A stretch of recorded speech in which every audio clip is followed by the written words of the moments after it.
We're back here at Authors Unplugged with our guest, Darlene Quinn. But before we go any further, let's take a look at the book trailer for Darlene's award-winning Webs of Fate. She never arrived in New York.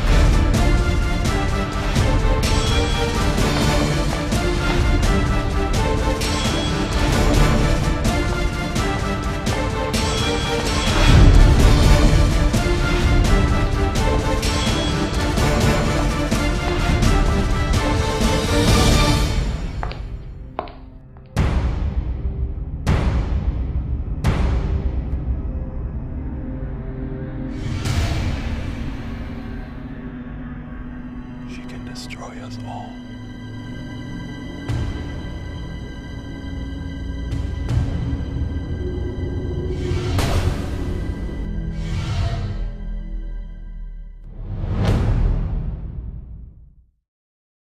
That is so cool. Really exciting. Right, and Webs of Fate is actually a prequel to Webs of Power. Yeah, what prompted you to go all the way back to the beginning? Well, actually, it was by readers' requests. When I was getting reviews on Webs of Power and Twisted Webs, my readers wanted to know more about my characters before Webs of Power. One of my main characters is, they know, was engaged to a former corporate raider, and they really can't figure out why she was ever with this man. And so I went back, and it is set in the mid-'80s, before all of our regional department stores bore the name of Macy's. And even though this book is a prequel, the story and characters really mold themselves into a perfectly wrapped book of their own. Absolutely, I write each book so that they will stand alone. This prequel is before the time of hostile takeovers and all of the things that brought many of the department stores down. We still had a lot of regional department stores that weren't called Macy's, but that's not the story. The story of Webs of Fate is of a young buyer whose career is in jeopardy. She has planned to, with these two men, to inflate her sales figures to save her job. But she decides she can't go through with it, and she meets the two men in the tower of the store. As she tries to tell them, one of the men pulls her forward. She hits her head on a utility box, falls to the floor. One man says, "Oh my God, you've killed her." The other one says, "No, she's breathing, she's fine, these head wounds bleed." The reader doesn't get to find out whether she's alive or dead until about 3/4 of the way through the book.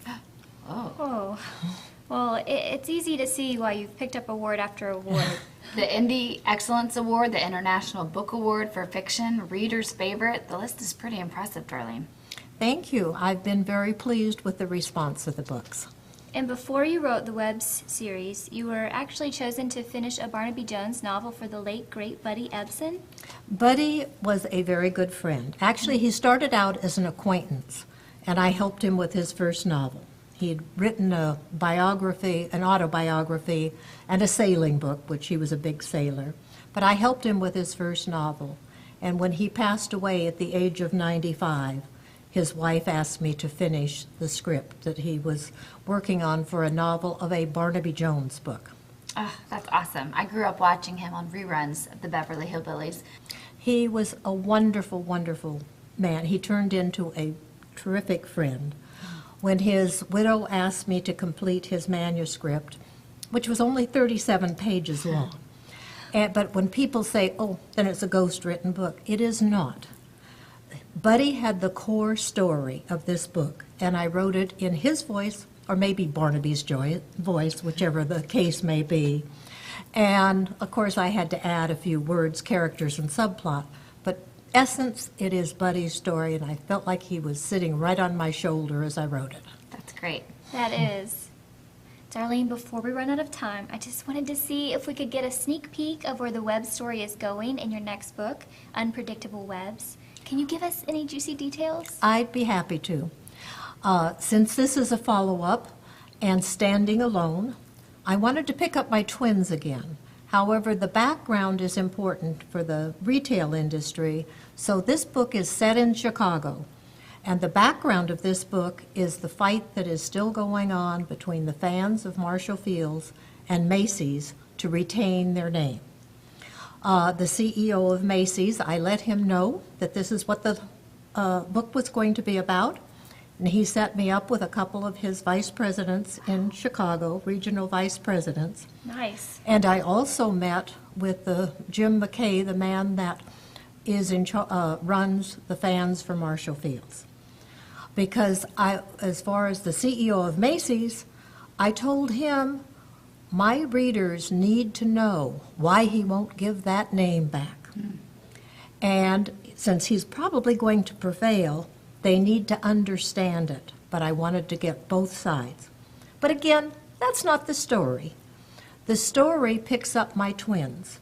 And I really didn't want to deal with kids between the age of 8 and 16. So my twins now are almost 16. One is rather rebellious.